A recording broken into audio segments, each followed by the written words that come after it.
Hello, everyone.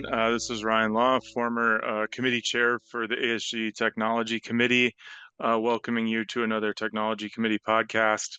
Um, for the ASG, um, thank you for joining us today. Today, we are going to speak about a recent technology status evaluation report aimed at endoscopic submucosal dissection. Again, the Technology Committee provides reviews of existing, new, or emerging endoscopic technologies that have an impact on the practice of GI endoscopy.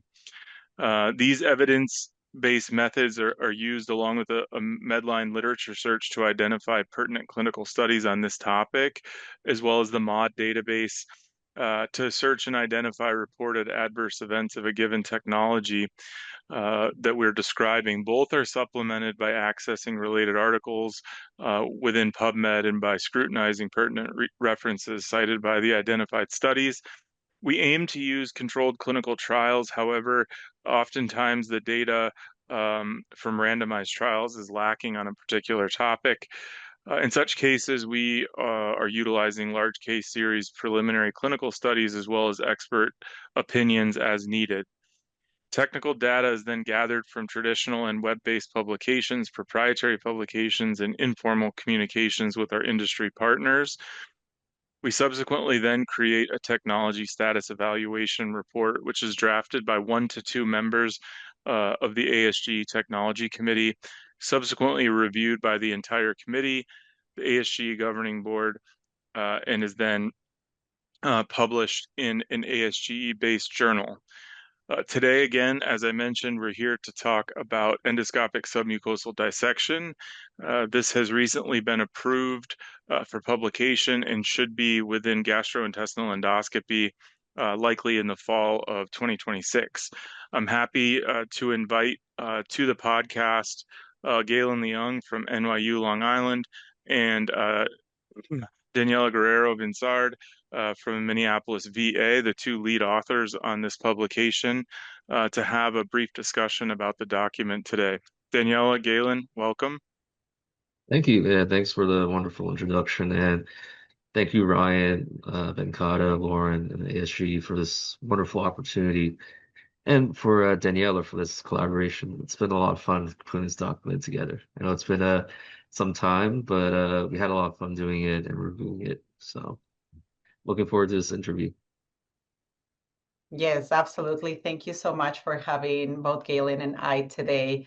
As someone who started the ESD learning journey not too long ago, this document definitely helped me so much to learn about all the options technology-wise that we have currently available, which both Galen and I wanted to orient also to other learners who are starting their journey with endoscopic submucosal dissection. So we really hope that it's going to be helpful for the audience.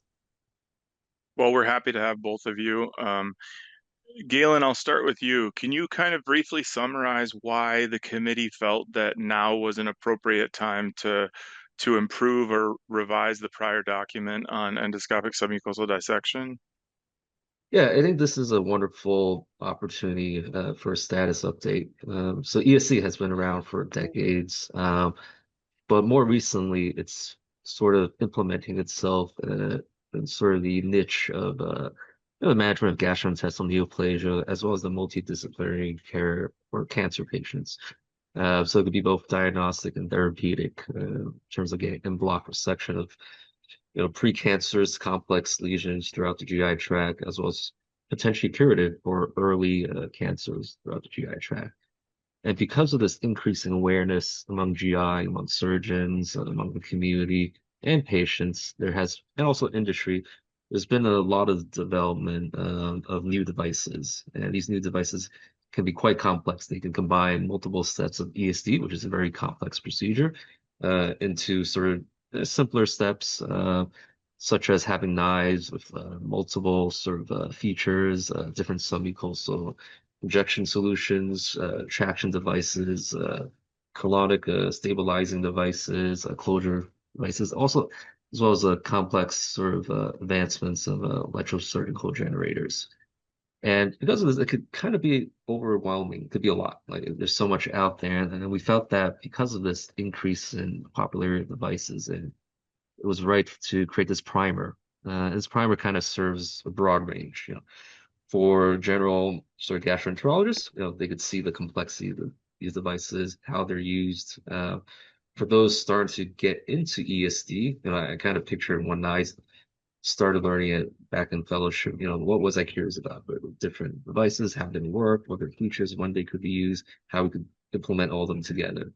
And then for the sort of the advanced endoscopists who perform or gastroenterologists who perform endoscopic submucosal dissection, this could be a sort of compendium of devices, kind of figure out, the nuances of each one, which one do they want to purchase, want to use for specific situations. So I felt this is prime time, and it kind of sets up for the future of ESD as well.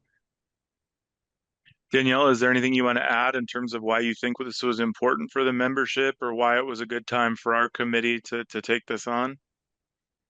Yeah, well, I think that as Galen very well summarized about the purpose of this document, I just wanted to add that I think there's two major highlights to this document, and those two are the broad types of knives that we currently count with, which there are so many out there that you will not remember every detail about the measurements, if they have an insulated tip or not, when to use an insulated tip versus not to use an insulated tip. So many little details that you can find summarized in table 1. So table 1 even has a picture of each one of these knives, which is super helpful for the readers to really learn what features each one of the knives has.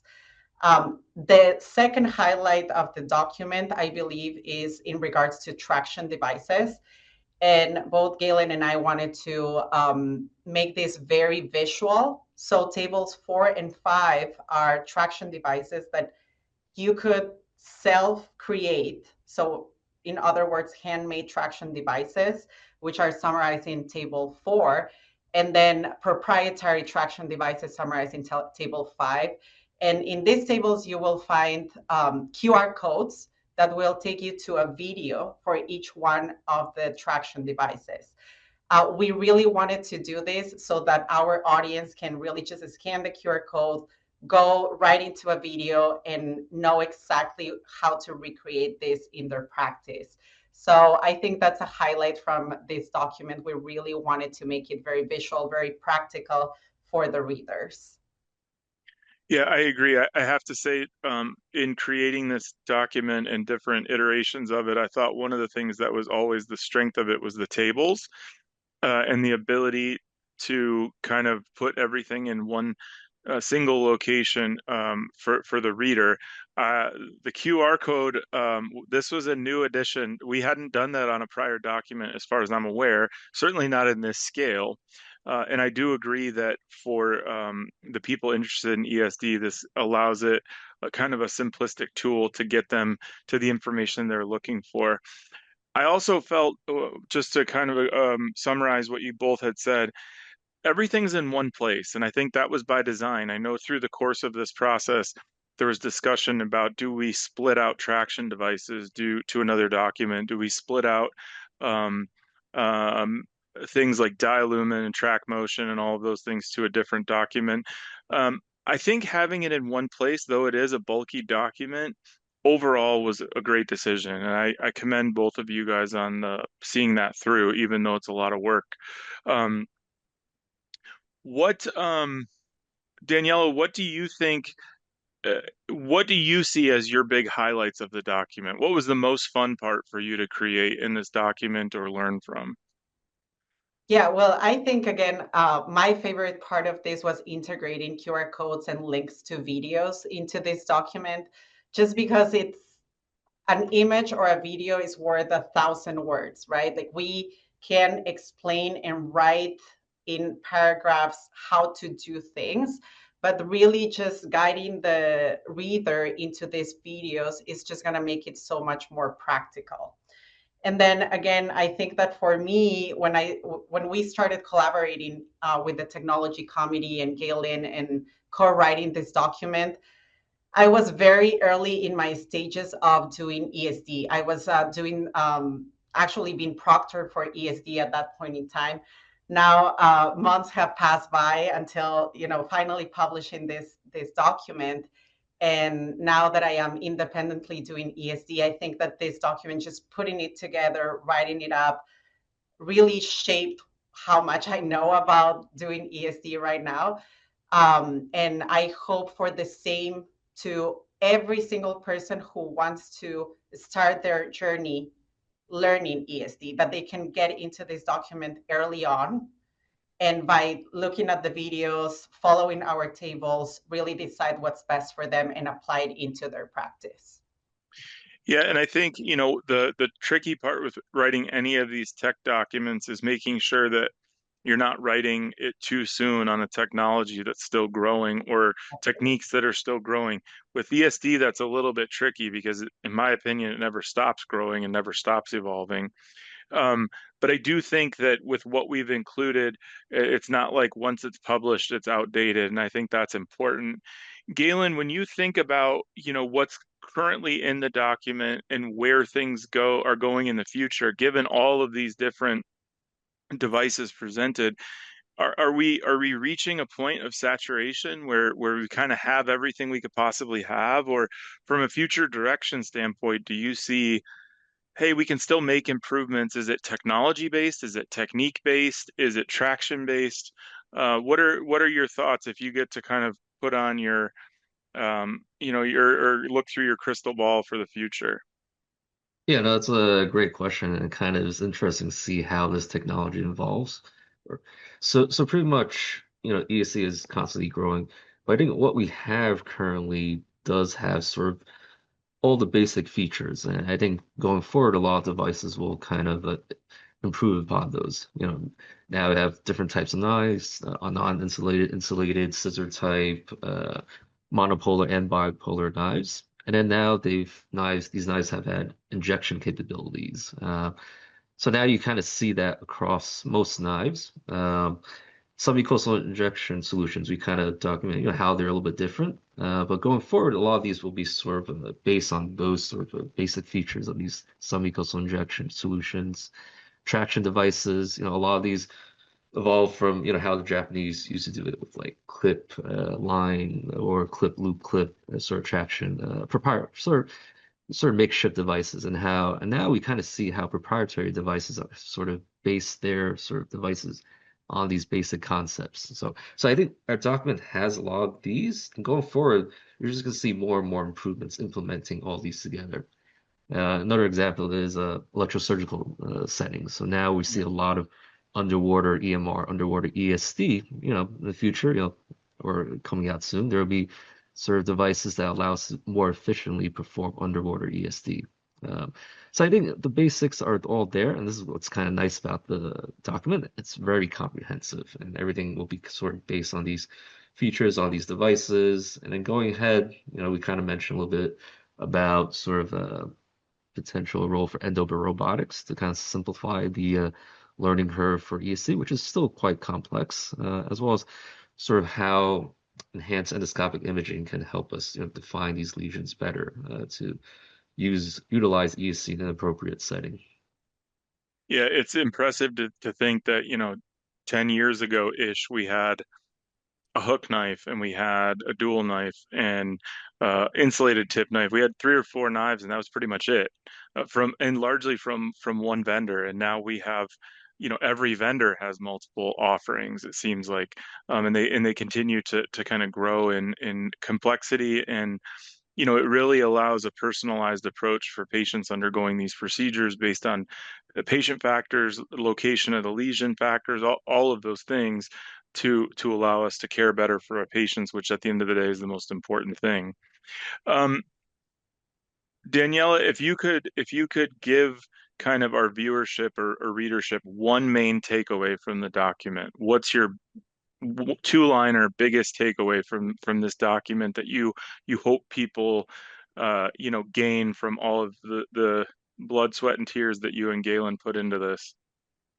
Yeah, so I think that this document will give the reader a perfect summary of technologies available for every step of performing an ESD, from marking the lesion to incision, trimming and dissection, then traction, then closure, hemostasis, your electrosurgical generators, and even before marking the lesion, getting to the lesion with some navigation tools. So we have really thought about every single potential, technology and equipment that we can use for ESD. We reference quite a bit of additional ASG documents here as well that are going to be very helpful for the reader. And one more highlight is that we are expected to get a CPT code for ESD hopefully later this year, and finally in 2027, hopefully coming into practice. So I think that this comes very timely for that big thing that we have all been waiting for some time. Agreed. Galen, anything else you would like to add in terms of what you think is the best take home for the viewership and readership?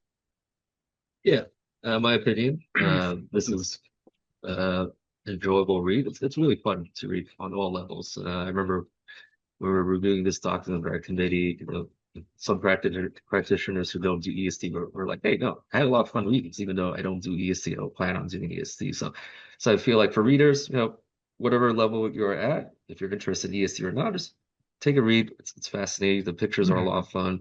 The videos are awesome. Maybe it'll get you interested in ESD. And for those who are interested, this is a nice primer. It's very comprehensive. And so those who are well into ESD, this could be where all the detail-oriented features of the document are there, all the specs, all the sort of nuances. So this is a very it's for everyone. So have fun reading it. All right. Well, Daniela, Galen, I just wanted to once again say we appreciate all the effort that you guys in particular, as well as the technology committee at large, put into this document. I know it's been a lot of work and a little bit of a long time to get it to where we want it and get it to a very polished version. So you should be commended on all your efforts. I know Venkata is taking good care of you on the committee these days, as well as Lauren. So thank you again for your time. We hope that all of you enjoy reading this upcoming document from the ASG Technology Committee on Endoscopic Submucosal Dissection. Thank you again for joining us on this podcast.